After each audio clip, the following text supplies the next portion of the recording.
Bine v-am găsit la Tarot Zi de Zi. Mă numesc Attila Carpati și vă invit la o nouă incursiune în lumea tarotului.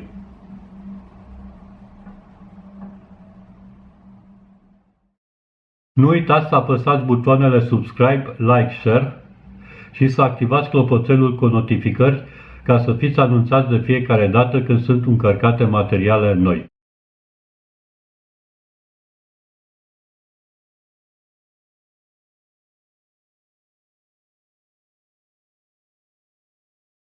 Șapte de cupe.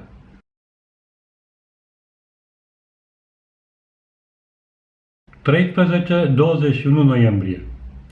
Șapte de cupe este cartea asociată perioadei 13-21 noiembrie și ultimei decade din zodia Scorpionului.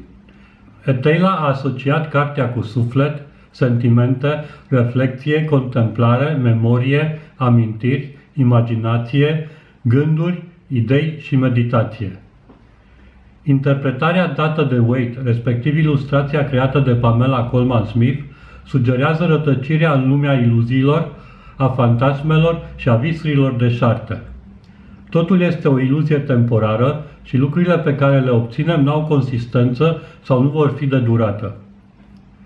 Șapte de cupe reprezintă Neptun în Scorpion, respectiv în casa a opta, casa transformărilor. Pentru pești și planeta Neptun, Scorpionul și casa opta reprezintă a doua casă. Aici atât peștii cât și Neptun se simt în largul lor. Prin apropierea de planeta Pluton, pot explora și extinde limitele, transcende pragul dintre plăcere și moarte. Restricțiile morale și sociale se estompează, limitările dispar și se ivesc noi oportunități de a transcende dincolo de obișnuit. Cu toate acestea, sexul nu reprezintă neapărat un mijloc de a obține plăcere și este o modalitate de a ne depăși limitele și de a comunica cu ceilalți în moduri creative și subtile. Pe de o parte, sexul ne ajută să combatem singurătatea și izolarea, pe de altă parte, intimitatea cu o altă persoană ne deschide porți către alte lumi, altfel inaccesibile. În cazul fericit, scufundarea în misterele intime ale unei alte persoane, analizarea emoțiilor, fanteziilor și dorințelor acesteia ne pot ajuta la înțelegerea propriilor noastre trăiri și putem descoperi trăsături pe care altfel, privindu-ne pe noi înșine, nu le-am vedea sau accepta. Într-un context nefavorabil, toată atenția noastră se orientează către exterior, către alte persoane, doar ca să evităm confruntarea cu propriile noastre emoții și trăiri. Cheia cărții este conștientizarea în plan emoțional și analizarea trăirilor. Descoperirea tuturor emoțiilor, viselor și fanteziilor noastre și conștientizarea, acceptarea acestora. Ocazional, după câte o experiență trăită, ne vom retrage să disecăm și analizăm experiența pentru a putea înțelege, eticheta și depozita în sertarul potrivit.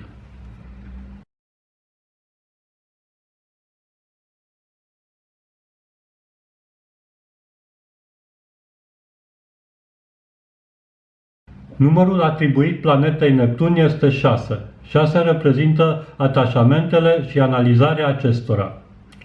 6 este asociat cu subconștientul și este numărul viselor, secretelor și al activităților paranormale. 6 este numărul diferitelor atașamente emoționale, atât sănătoase cât și toxice. Atracția pentru explorarea caracteristică numărului 3 se transformă în emoții și trăiri prin maturizarea acestui număr în 7. La nivelul următor, 7 se transformă în 9, iar emoțiile în idei. Secretele vor fi dezvăluite la ultimul nivel, unde 9 devine 12 și se manifestă în planul fizic. Neptun și numărul 6 sunt asociate cu procesul alchimic numit proiecție. Proiecția este o operațiune care permite individului să proiecteze în exterior un număr de personalități diferite în funcție de așteptările de moment, circumstanțele singulare sau sociale, permițând în același timp să-și păstreze adevărata personalitate secretă și privată. Nu contează cine suntem în interior, contează cum ne prezentăm în exterior, cum arătăm și cine credem că suntem. Ocazional, proiecția este o modalitate de a da vina pe exterior pentru toate ghinioanele și eșecurile noastre. Când suntem suficient de maturi și conștienți de propriile noastre trăiri, putem canaliza proiecția dinspre exterior spre interior și astfel să obținem noi revelații, să aducem la lumină noi detalii despre viața și dimensiunea noastră emoțională. Sunt două cărți din Arcana Majoră asociate planetei Neptun și operațiunii proiecție. Pe de o parte avem Eremitul, numit și Pusnicul, ghidul care proiectează lumină din interior spre exterior pentru a ne lumina calea. Pe de altă parte este Spânzuratul, care reprezintă sacrificiul de sine sau eșecul de a suporta provarea propriilor noastre emoții. Din punct de vedere chimic, proiecția este procesul de aruncare a unui ferment sau a unui tinctur pe o substanță pentru a provoca transformarea acesteia. Din punct de vedere psihologic, proiecția are două manifestări distincte.